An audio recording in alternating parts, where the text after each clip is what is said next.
সুমন কি করতেছ? Sir hand grading করতেছি। হ্যান্ড গ্রেডিং করার সুবিধা কি, কি কারণে করতেছ? এটা আপনার ইউনিফর্মিটি মানে ভালো হওয়ার জন্য আর কি, ছোট। ইউনিফর্মিটি ভালো করার জন্য। তো আমরা তো গ্রেডিং করতে পারি, করি না? 4 সপ্তাহ তো গ্রেডিং করছি। তো গ্রেডিংয়ের পরও আবার হ্যান্ড গ্রেডিং কী জন্য করা হচ্ছে? ইউনিফর্মিটি ভালো রাখার জন্য, তাই না? তো মানে প্রতিনিয়ত যদি আমরা হ্যান্ড গ্রেডিং করি তাহলে কী হবে? ইউনিফর্মিটি ভালো হবে। ইউনিফর্মিটি আরও ভালো হবে নাকি? এগুলা যদি না বাছাই করি, হ্যাঁ, আস্তে আস্তে ছোট মানে ছোট হয়ে যাবে, অসুস্থ হয়ে যাবে, অসুস্থ হয়ে যাবে মুরগি মারা যাবে এবং মেডিকেল বাড়বে।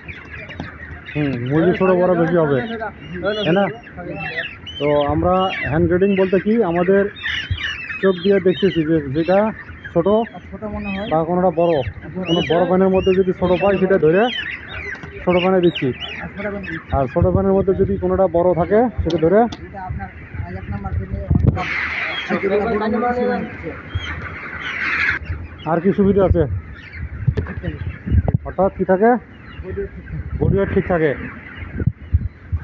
তো এর চেয়ে আরেকটা ভালো আছে, হ্যান্ড গ্রেডিং করবা ঠিকই, মুরগি যখন ধরে নিয়ে আসবা খাঁচায় রাখবা, সারি দেওয়ার আগে স্কেল দিয়ে ওয়েট দিবা, ঠিক আছে? মানে স্কেল দিয়ে ওয়েট দিলে একুরেট জিনিসটা পাবা, ওয়েট দিয়ে দিয়ে দিতে হবে, ঠিক আছে?